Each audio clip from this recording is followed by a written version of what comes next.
తెలుగు సాహిత్యానందనం ఛానల్‌కి స్వాగతం, సుస్వాగతం.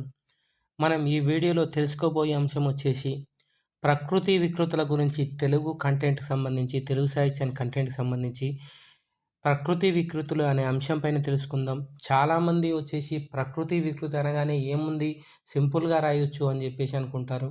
ఉదాహరణకు వచ్చేసి చూడండి, కొన్ని కష్టమైనటువంటివి కూడా ఉంటాయి. ఉపాధ్యాయుడు అనే పదానికి వికృతి పదం ఏంది అని చెప్పండి. ఎంతమంది చెప్పగలరు మీలో? అంటే కొంతమంది చెప్పగలరు. ఎందుకంటే ఆల్రెడీ వచ్చేసి దీంట్లో చదువుతున్న వాళ్ళు, ప్రాక్టీస్ చేస్తున్న వాళ్ళు ఉన్నారు కాబట్టి, ఉపాధ్యాయుడు అనే పదానికి ఒజ్జ అనేది వచ్చేసి వికృతి పదంగా ఉన్నది. ఇలా వచ్చేసి చాలా పదాలు వచ్చేసి కొన్ని పదాలు సింపుల్‌గా ఉన్నాయని చెప్పేసి ప్రకృతి వికృతులను గనక చదవకుండా వదిలేస్తే ఒక మార్క్ కోల్పోవడం జరుగుతుంది. కాబట్టి ఏ పోటీ పరీక్షల్లో ప్రిపేర్ అయ్యేవాళ్ళు ఎవ్వరూ కూడా ఏ ఒక్క బిట్టును కూడా వదలవద్దు. సంపూర్ణంగా, సమగ్రంగా చదవడం చేతనే వచ్చేసి అర్థం చేసుకోవడం చేతనే విజయాలు లభించడం అనేది జరుగుతాయి. ఇక్కడ మనం వచ్చేసి ప్రకృతి వికృతుల గురించి తెలుసుకుందాం. ఇక వివరాల్లోకి వెళ్ళే ముందు నా ఛానల్‌కి కొత్తగా వచ్చిన వాళ్ళు సబ్స్క్రైబ్ చేయవలసిందిగా కోరుతున్నాను. ఇక వివరాల్లోకి వెళ్తే, అసలు ప్రకృతి అంటే ఏంది? వికృతి అంటే ఏంది? అనేది మొట్టమొదటగా తెలుసుకుందాం. సంస్కృతంలో సంస్కృత సమానమైనటువంటి శబ్దాలను వచ్చేసి తత్సమాలు అని చెప్పేసి అంటారు. అట్లాగే సంస్కృతం నుంచి సంస్కృత ప్రాకృతాల నుంచి పుట్టిన వాటిని తద్భవాలు అని చెప్పేసి అంటారు. అంటే తత్సమాలు, తద్భవాలు అని చెప్పేసి 2 రకాలుగా ఉంటాయి. వీటిలో వచ్చేసి తత్సమాలు అంటే సంస్కృత సమానమైనవి, తద్భవాలు అంటే సంస్కృత ప్రాకృతం నుంచి పుట్టినవి. ఇట్లా పై వాటిలో వచ్చేసి తత్సమాలను, తద్భవాలను ఈ రెండింటిని కలిపి వచ్చేసి వికృతులు అని చెప్పేసి అనడం జరుగుతుంది. వికృతులు అంటారు. అట్లాగనే సంస్కృత సమమైనటువంటి శబ్దాలను వచ్చేసి ప్రకృతి అనడం అనేది జరుగుతుంది. సంస్కృత సమశబ్దాలను ప్రకృతి అనడం జరుగుతుంది. ఈ ప్రకృతి వికృతులు అనేవి వచ్చేసి ఎందుకు ఏర్పడ్డాయి అంటే వర్ణలోపం వల్ల, వర్ణాగమనం వల్ల, వర్ణ వ్యత్యయాల వల్ల ఇట్లాంటి లోపాలతో ఏర్పడడం జరిగింది. నిజానికి వికృతి అనగా అర్థం వచ్చేసి మార్పు చెందినది అని చెప్పేసి శబ్దార్థంగా ఉన్నది. ఇక ప్రకృతి వికృతుల వివరాల్లోకి వెళ్తే, ఇక్కడ చూడండి, నేను అన్ని విషయాలు చెప్పడం లేదు, కొన్ని మాత్రం ఇంపార్టెంట్ చెప్తాను. ఆ కొన్ని దాదాపు 300 ప్రకృతి వికృతులు ఉన్నాయి. వీటిలో కష్టమైనవి, ఆలోచించదగినవి అనుకున్నవి మాత్రమే ప్రకృతి వికృతులను ప్రస్తావిస్తాను. ఇక్కడ సీరియల్ నెంబర్ వేయడం జరిగింది. మీకు చూడడానికి అనుకూలంగా ఉంటుంది కాబట్టి నేను సీరియల్ నెంబర్ చెప్తాను. ఇక్కడ చూడండి, ధర్మము, ఒకటోది ధర్మము అనే పదానికి వచ్చేసి దమ్మము ఎవరైనా చెప్తారు. రెండోది చూడండి, ఆహారం అనే పదానికి వికృతి పదం ఏది? మొట్టమొదట ప్రకృతి చెప్తాను, తర్వాత వికృతి. ఆహారం అనే పదానికి వికృతి పదం వచ్చేసి ఓగిరం అనేది వచ్చేసి ఉన్నది. ఆ తర్వాత మూడవది నిత్యము అనే పదానికి వికృతి పదం వచ్చేసి నిచ్చెలు అనేది. ఆ తర్వాత వచ్చేసి గుణము, ఆరోది గుణము అనే పదానికి వచ్చేసి గోణము అనేది వికృతి పదంగా ఉన్నది, గోణము అని. ఇంకా వచ్చేసి 10వది వచ్చేసి రూపము అనే పదానికి వికృతి వచ్చేసి రూపు అని. ఇంకా త్యాగము అనే పదానికి వికృతి 12వది త్యాగము అని. 13వది స్నేహము అనే పదానికి వికృతి వచ్చేసి నెయ్యము అని. నేను పదం చెప్పగానే మీరు వికృతి పదాన్ని ప్రయత్నించండి. ఆ తర్వాత 15వది పట్టణము అనే పదానికి వికృతి, పట్టణము అనే పదానికి పయనము అని చెప్పేసి వికృతి. ఆ తర్వాత 16వది రాజు అనే పదానికి వికృతి వచ్చేసి 2 పదాలు ఉన్నాయి, రేడు అనేది వికృతి, అట్లాగే రాట్టు అనేది కూడా వికృతి పదమే. ఆ తర్వాత వచ్చేసి 19వది వైద్యుడు అనే పదానికి వచ్చేసి వికృతి వెజ్జు అనేది వికృతి పదంగా ఉన్నది. ఆ తర్వాత వచ్చేసి 22వది పృథ్వీ అనే పదానికి వచ్చేసి వికృతి పదం పుడమి అని చెప్పేసి. ఆ తర్వాత 25వ పదం మృగము అనే దానికి వచ్చేసి వికృతి పదం మృగము అనే దానికి మొఖము. ఇంకా వచ్చేసి ఎప్పుడు అడిగేది విద్య అనే పదానికి వచ్చేసి వికృతి పదం వచ్చేసి విద్య అనేది. దీంట్లో ఎప్పుడు రెగ్యులర్గా తరచూ అడేదాని పదాన్ని కూడా చెప్తున్నాను. విద్య అనే దానికి వచ్చేసి విద్య అని చెప్పేసి. ఆ తర్వాత వచ్చేసి కార్యము అనే దానికి వచ్చేసి కర్జము అని, కార్యము అనే దానికి కర్జము అని. భూమి అనే దానికి వచ్చేసి భూమి అని. ఆ తర్వాత కులము అనే దానికి ఇక్కడ చూడండి డిఫరెంట్గా ఉంది. కులము అనే దానికి కోలము అని. ఆ తర్వాత 32వది త్యాగము అనే దానికి ఇంతకుముందు వచ్చింది త్యాగము అని. ఆ తర్వాత 33వది దిష్టి అనే దానికి, దిష్టి అనేది వికృతి పదం. దీనికి సరైన పదం దృష్టి అనేది సరైనటువంటి పదం. ఇంకా కనుక చూస్తే 41వది వచ్చేసి సుఖము అనే పదానికి, 41వది సుఖము అనే పదానికి వికృతి పదం వచ్చేసి సుఖము అని. సీరియల్గా చదువుకుంటూ వెళ్తాను, దాంట్లో డిఫరెంట్ ఉన్నాయి చెప్తాను. 42వ పదం వచ్చేసి దోషం అనే పదానికి దోషం అని. దూరం అనే పదానికి దవ్వు చూడండి దవ్వు అని. 44వది నాగలి అనే పదానికి నాగేలు అని. శ్రీ అనే పదానికి సిరి అని. విద్యా పదానికి విద్య అని. ఆ తర్వాత ప్రేమ అనే పదానికి ఇది డిఫరెంట్ ఉంది చూడండి 47. ప్రేమ అనే పదానికి ప్రేముడి అని వికృతి పదం. ఆ తర్వాత 48 దాహము అనే దానికి డిఫరెంట్గా ఉంది దాసము అని. ఆ తర్వాత 49 స్థిరము అనే పదానికి వచ్చేసి ఇది కూడా డిఫరెంట్గా ఉంది తిరము అని, తిరము అని. ఆ తర్వాత భాషకు భాష అని, ముఖానికి మోము అని, రూపానికి రూపు అని, నిద్రకు నిదుర అని. ఆ తర్వాత 54వది వచ్చేసి డిఫరెంట్గా ఉంది చూడండి యత్నం. దీనికి వికృతి పదం వచ్చేసి జతనము అని ఉంది, జతనము అని. 55వది వచ్చేసి హలమునికి వికృతి పదం వచ్చేసి నాగలి. ఆ తర్వాత 56వది కూడా డిఫరెంట్గా ఉంది హృదయము అనే దానికి వచ్చేసి డెందము అని లేకపోతే ఎడద అని. ఆ తర్వాత గృహానికి గీము అని, కుమారుడికి కుమరుడు అని.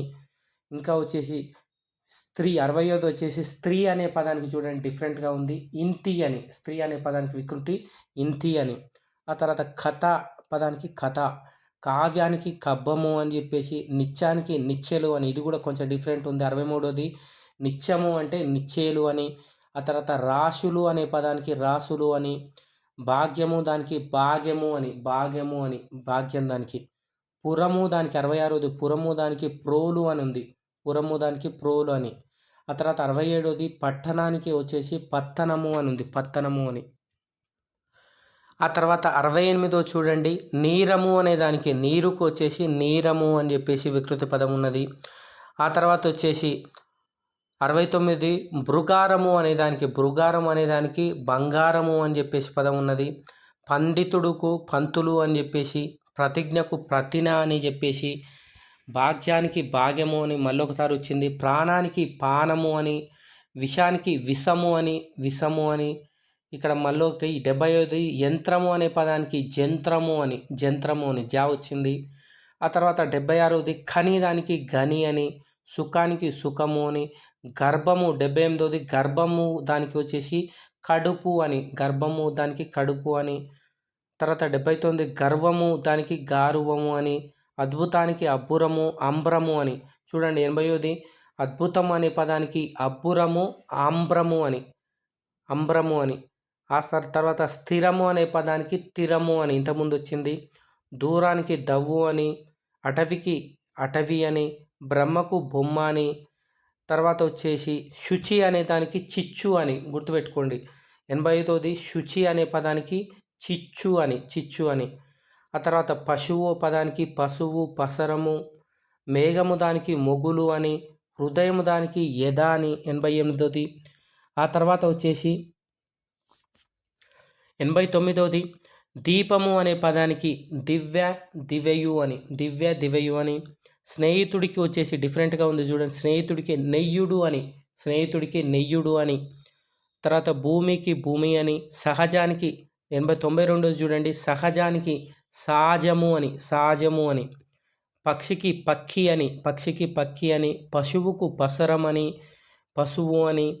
ముకురానికి చూడండి 95వది డిఫరెంట్గా ఉంది ముకురము అనే దానికి వికృతి పదం వచ్చేసి అద్దము అని, ముకురము దానికి అద్దము అని. తర్వాత వచ్చేసి కుల్య దానికి కాలువ అని, భక్తికి భగితి భక్తి అని, వృద్ధులు దానికి పెద్దలు అని. ఇక్కడ చూడండి 98 డిఫరెంట్గా ఉంది.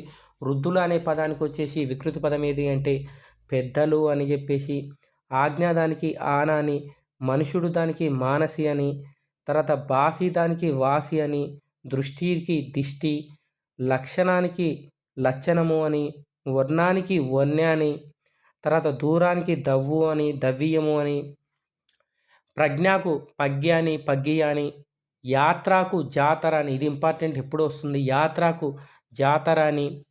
తర్వాత బహు అనే పదానికి ఇది డిఫరెంట్ ఉంది చూడండి, 108ది 108కి సంబంధించి బహు అనే దానికి పెక్కు అని, బహు అనే దానికి పెక్కు అని చెప్పేసి. తర్వాత దోషానికి దోషము అని, శక్తికి శక్తి అని, స్థిరానికి తిరము అని, స్థానము అంటే తానము అని, కావ్యానికి కబ్బము అని, శాలకు సాల అని, ఆశకు ఆశ అని, సింహానికి సింగాలు అని, రక్తానికి రగతము అని, గర్వానికి గర్వము కాపరము అని, కష్టానికి కసి అని, అక్షరానికి అక్కరము అని, పద్యానికి పద్యము అని, కార్యానికి కర్జము అని, కలహానికి కయ్యము అని, ఉపాధ్యాయుడికి వజ్జ అని. ఇది కూడా డిఫరెంట్గా ఉంది చూడండి, 124ది. ఉపాధ్యాయుడికి వజ్జ అనేది వికృతి పదం. ఘోరం అనే దానికి ఘోరము అని. ఆ తర్వాత 126ది సూచి అనే దానికి ఇది డిఫరెంట్ ఉంది. సూచి అనే పదానికి వికృతి పదం సూది అని, సూది అని. ఆ తర్వాత వచ్చేసి మతి అనే పదానికి మది అని, ప్రజ్ఞకు పగ్య అని, యోధులకి జోధులు అని, భక్తుడికి భక్తుడు అని, శ్రీ పదానికి సిరి అని, యుగానికి ఇది కూడా డిఫరెంట్ ఉంది చూడండి, 132ది. యుగానికి ఉగము అని, ఉగము అని, ఉగము. ఆ తర్వాత వచ్చేసి ఇవన్నీ చెప్పడం 300 ఉన్నాయి కాబట్టి చెప్పడం కష్టం, కాబట్టి కొన్ని ఇంపార్టెంట్వి అయినా చెప్తాను, అవి వినండి. విశ్వాసము అనే పదం ఉంది 133ది. విశ్వాసము పదానికి వికృతి పదం ఏదంటే విసువాసం, విసువాసం. ఆ తర్వాత 134ది భుక్తి దానికి భూతి, బుత్తి అనే పదాలు. మన్నన దానికి మాననము అని చెప్పేసి వికృతి, మాననము అని చెప్పేసి. ఆ తర్వాత రామబంధు అని 136ది. రామబంధు దానికి రాబంధు అని, రాబంధు అని చెప్పేసి వికృతి. 139 ఆలి దానికి ఓలి అని, ఆలికి ఓలి అని. గర్వానికి కావరము అని, సఖికి సఖి అని. తర్వాత వంశానికి వంగడము అని, ఇది ఇంపార్టెంట్, 142 వంశానికి వంగడము అని. ఆ తర్వాత పట్టానికి పుట్టము అని, పట్టానికి పుట్టము అని లాస్ట్ది 144. ఆ తర్వాత వచ్చేసి 145 పురానికి ప్రోలు అని, పురానికి ప్రోలు అని. ఇంకా వచ్చేసి పుత్రికి 147 పుత్రికి బిడ్డ అని, పుత్రుడికి పుట్టి అని, పుత్రుడికి పుట్టి అని. ఇంకా 149 జీవితానికి జీతము అని, జీవితానికి జీతము అని. ఆ తర్వాత 150 కర్కశానికి కరకు అని, కర్కశానికి కరకు అని. ఆ తర్వాత 151 స్తంభాలకు కంబాలు అని, స్తంభాలకు కంబాలు అని. శృంఖలకు సంఖ్యల అని, శృంఖలకు సంఖ్యల అని. విధము దానికి నితము అని, విధము దానికి నితము అని. వేషము దానికి వీసము అని. భిక్షకు బిక్కిరము బిచ్చము అని, బిక్కిరము బిచ్చము అని. మానసికి మనిషి అని. ఆవేశానికి ఆవేశము అని. పువ్వుకి పుష్పము అని. గొంతుకు కంఠము అని, ఇది చూడండి గొంతుకు కంఠము డిఫరెంట్గా ఉంది. పిరికికి బీరకుడు అని, ఇది కూడా డిఫరెంట్ ఉంది, పిరికికి బీరకుడు అని. శాస్త్రానికి చట్టము అని. శబ్దానికి సద్దు అని. ప్రశ్నకు ప్రశ్నము అని, పన్నము అని, పన్నయు అని. ఆ తర్వాత వచ్చేసి లక్షణానికి లక్కనము అని 171ది. తర్వాత ద్వేషానికి దేశము అని. సాక్షికి సాకిరి అని. సూక్తికి శుద్ధి అని, శుద్ధులు చెప్తారంటారు కదా, సూక్తులు చెప్తున్నారని అర్థం. భద్రానికి పదిలము అని. సందేహానికి సంధియము అని. పుస్తకానికి పొత్తము అని. కర్కశానికి కరకవు అని.